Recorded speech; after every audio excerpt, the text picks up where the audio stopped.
Dando continuidade aqui nos vídeos, teve mais uma pergunta que me fizeram que querem saber o seguinte, sobre EQM. EQM significa experiência quase morte. É quando aquela pessoa entra no estado de morte e depois volta à vida. Seria mais ou menos um estado onde a pessoa tem a morte, ela fica em coma e depois volta. Eu tive isso daí, eu fiquei em coma mais ou menos uns 7 dias. Eu vi de fato esse caminho, que é um caminhozinho, é como se fosse um túnelzinho. Eu não via o chão, mas a gente via assim como se fosse um arco todo iluminado, parecia um arco mesmo, iluminado, todo branco, uma luz intensa, não dava para ver parede, parecia uma luz. A gente ia caminhando e apareceu uma voz e veio falando pra gente, olha, Ricardo, pensa, seu pai já morreu, sua mãe pode ter não sei o quê, sabe aquela chantagem emocional? Veio aquela chantagem emocional, mas aí no fim ele pegou e falou assim, só que a decisão é sua, se você caminhar, não tem problema, mas seria muito bom se você voltasse. Seria importante, não sei o que, eu nem lembro direito tudo que ele tinha falado lá. Aí o besta aqui voltou. Então o que acontece? Dentro da física quântica, vamos explicar porque a pessoa perguntou, ela queria saber dentro da física quântica, o que seria isso daí? Vejam bem.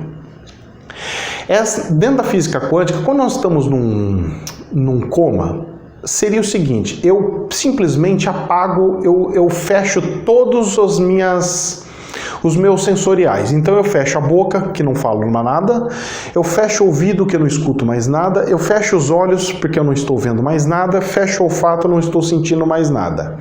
E fica o que funcionando? Somente o sensorial, certo? Então seria mais ou menos o seguinte, fecha com a teoria daqueles que são surdos e mudos. Você sabia que quem é surdo e mudo tem uma sensibilidade muito maior? Cego, perdão. Quem é cego tem um sensorial muito grande. Ele consegue perceber que tem uma pessoa dentro do ambiente sem aquela pessoa fazer barulho. Ele consegue captar que tem uma energia, alguma coisa do gênero.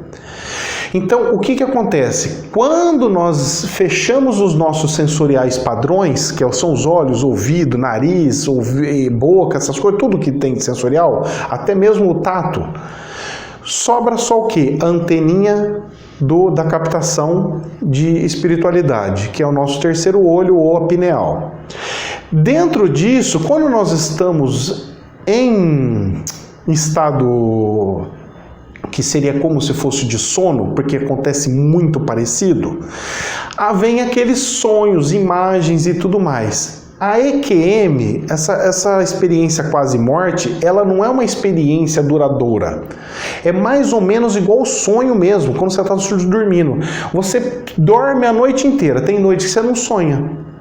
Mas tem hora que você sonha, só que o seu sonho pode parecer que é longo, mas se você for analisar, é um espaço de tempo, você dormiu 8 horas, mas seu sonho durou 1 minuto, e você tem a sensação que foi um montão, que foi só aquele período, aquela faixa. Então o que eu entendo? Eu entendo que a EQM é como se fosse, não é o sonho em si, mas é como se fosse essa questão do sonho. Por que eu falo isso daí? Porque ele é muito similar, só que a diferença é que parece de fato que nós estamos andando, parece de fato que nós estamos saindo do corpo e a sensação é de um prazer tão grande, mas tão grande, tão grande. Por isso que eu falo para as pessoas, gente, é uma delícia morrer. Então quem já teve experiência de quase morte sabe, pode testificar o que eu estou falando, tá? Dentro da física quântica, o que eu vejo sobre isso daí? Pode ter relação, gente, pode ter um monte de relação. Não dá para eu pegar dentro da física quântica e falar assim, é isso daqui, certeza absoluta. Eu acredito que seja a mesma forma de comunicação dos sonhos, só que já despregando. Então é como se fosse uma projeção astral junto com um sonho. Seria uma mistura dos dois, projeção com sonho. Eu acho que seria mais ou menos isso a sensação, o sentimento que a gente tem. Porque a gente sente que saiu, sente uma sensação muito gostosa e parece que é super real. Só que ao mesmo tempo nós estamos com o olho fechado. E a hora que a gente volta para dessa portinha é a hora que a gente exatamente abre o olho. Voltou, de repente fecha, fica preto e abre o olho e estou enxergando o outro lado, o pessoal conversando, você acordou, que bom, etc, etc, etc. Então, isso aí é sobre a questão que me perguntaram sobre EQM, experiência quase morte. Se gostou, compartilha e dá um joinha.